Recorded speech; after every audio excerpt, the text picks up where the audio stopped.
abantu basabye akazi bari 1,100,000 birenga, akazi gahabwa abantu 3,000 gusa.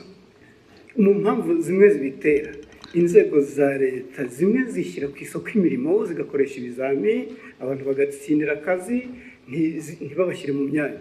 Inzego za leta hakwiye kubamo n'abakeya kurusha abo ngabo, hakwiye kubamo bakeya kurusha 3,000.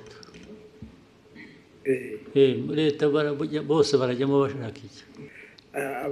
Abanyirinsengero basabwe kugira ibyo bavugurura, barabivugurura bashyiramo amafaranga, nabyo bigiye gusaza zitarataha. Iyo bibagewe nta nsengero nafungura nimwe.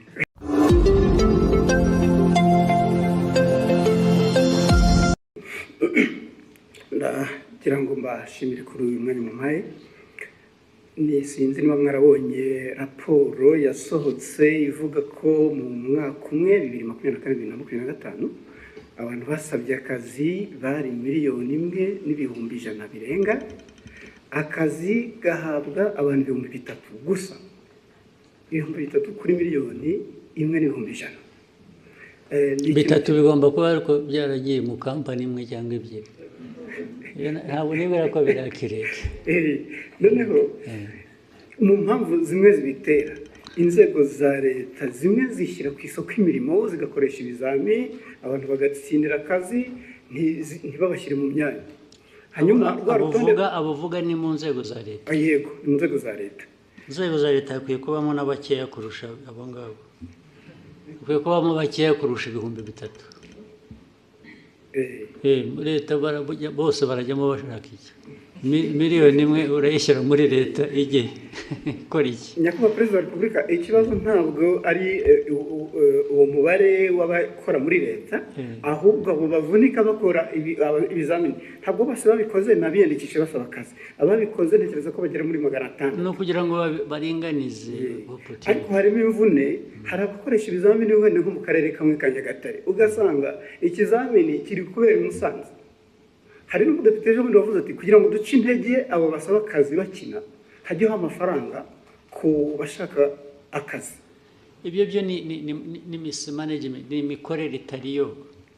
Ibyo nyine babishyira ku murongo, ibyo bishobora gukosorwa, ntabwo ari ikibazo kinini cyane.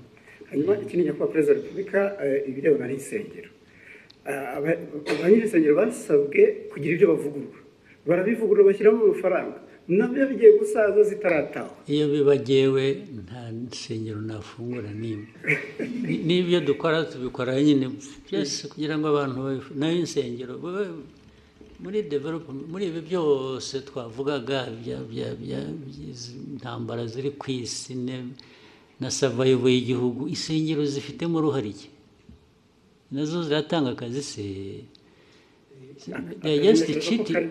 Abenshi they are just cheating. Ariko mubahehe mwebwe? Ngewe ibyo mbona ko ari abantu huzuyemo ububande gusa, kurwana n'ababande bari mu churches nabyo nta mpuhwe mbifitiye na busa rwose. Ariko mwebwe abakoroni barabarindagije, namwe murarindagira. Ubu ibintu twirwe tuganira ibintu bya church, ibisengero, wagiye mujye guhinga, mworore,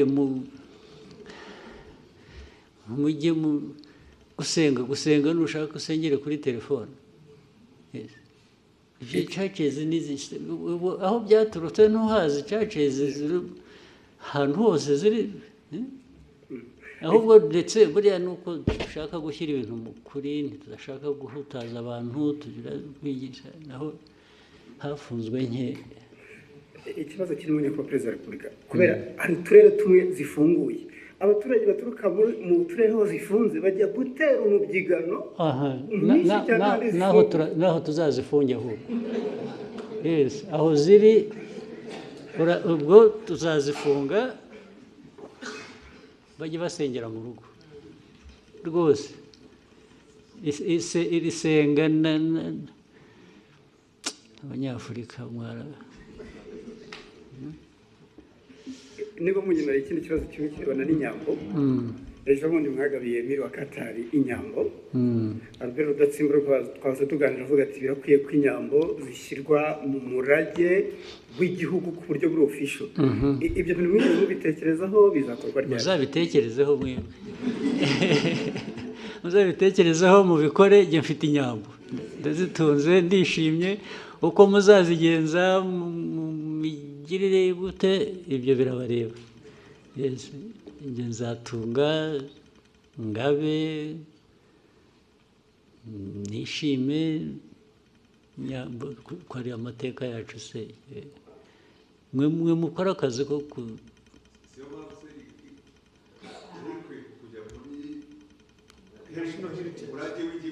ibyo birabareba muzabishyiremo njyewe Bloomberg.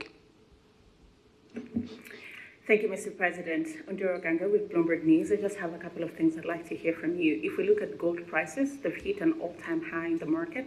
In the context of Rwanda, IMF projects that by the end of the year, gold is going to account for half of your export revenue, about $2 billion by the end of this year.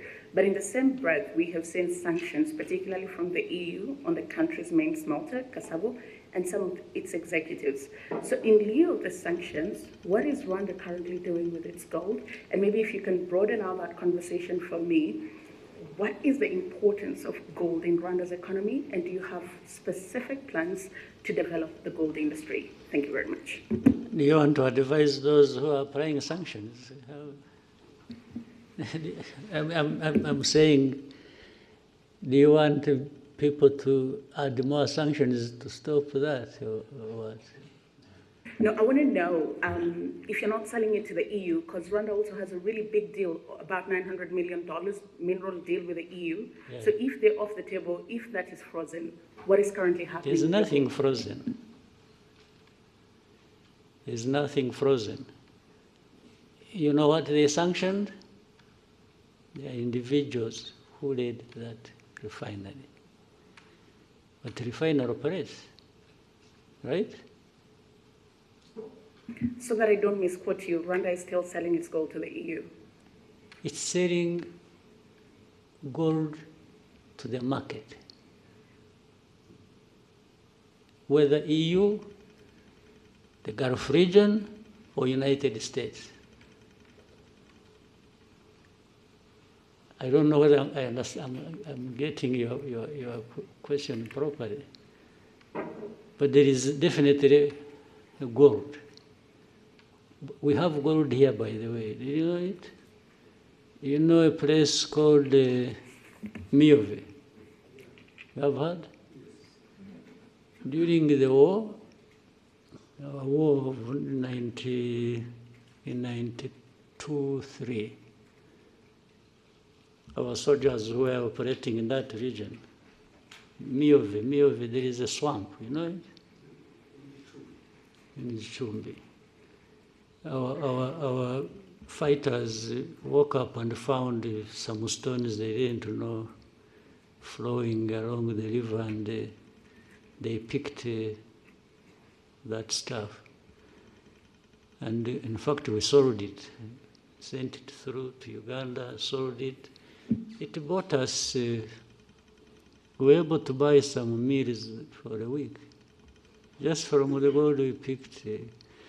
The mining still goes on artisanal, and now they are doing deep exploration to see if there is gold in Nyamagabe area, near Nyungwe. A lot of gold comes from there, and so on and so on. Then more gold comes from, and gold has been coming through here or sold here from Congo as it goes through Burundi or goes through Uganda. So there's nothing particular about gold and Rwanda that people should blah, blah, blah about. Even the refinery, but you know the sanctions, if you followed, the sanctions, they sanctions two individuals. What does that have to do with gold?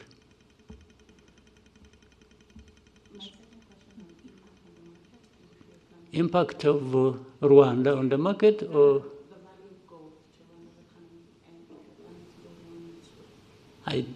well, it must be there.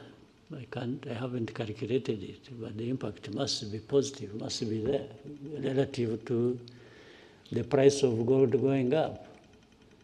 I've been seeing it is now at around 4,000. Yes, 4,000 plus dollars per ounce, I think. That's huge. As you see it, you may end up, and it has nothing to do with Rwanda, you may end up having wars around gold, those who need it and those who produce it in the world. And those who have more will get more involved than those of us. We are talking about young or small people. Rwanda always carries the burden of the whole world by itself. You know, there are people doing everything, even in a worse form than probably we're accused of, but they prefer to point at Rwanda for everything. Can you imagine Rwanda being a point of reference to do with this global network of gold trade? You get it clearly that it is politics, it is geopolitics, it is some nastiness that goes on every day. Otherwise, how does Rwanda really surface in all this?